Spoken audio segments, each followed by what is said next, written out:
అండి, అందరికీ నమస్కారం. Welcome to Shyamala Devi creations. ఈరోజు వారాహి నవరాత్రిలో 8వ రోజు ఒక స్టోరీ చెప్పుకుందాం.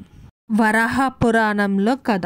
హిరణ్య రాక్షసుడు వారాహి మాతకి తపస్సు చేసి ఒక వరంని పొందారు.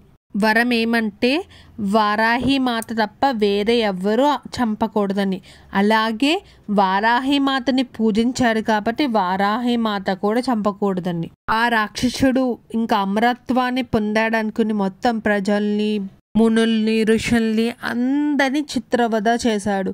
ఎప్పుడు అధర్మం అనేది ఎక్కువ అవుతుందో అప్పుడు హరి భూమి మీద అవతరిస్తాడు కదండి.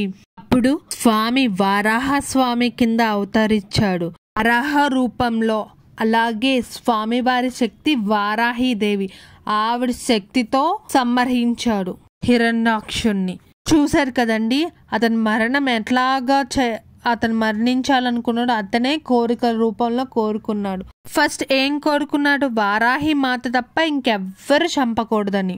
వారాహ స్వామి వచ్చి వారాహి శక్తితో చంపాడు. ఫస్ట్ కోరిక తీర్పింది రాక్షసుడిది. రెండో కోరిక ఏం కోరుకున్నాడు? వారాహి మాత కూడా చంపకూడదని. ఎవరు చంపారు? వరాహ స్వామి చంపారు. వరాహ స్వామి శక్తి ఎవరు? వారాహీదేవి కదా. అంటే అమ్మవారు డైరెక్ట్గా చంపలేదు, కానీ అమ్మవారి శక్తి ఆ రాక్షసుని చంపింది.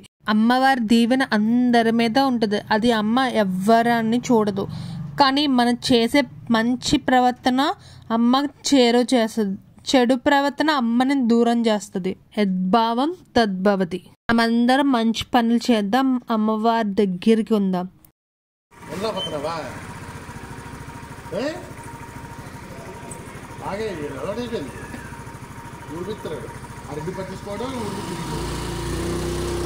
నాకైతే ఈరోజు చాలా ఆనందంగా ఉంది. ఎందుకు తెలుసా?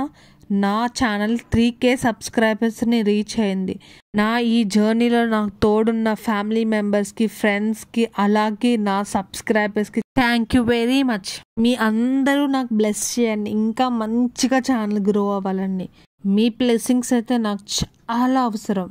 Thanks for watching. Bye. Please like, share and subscribe.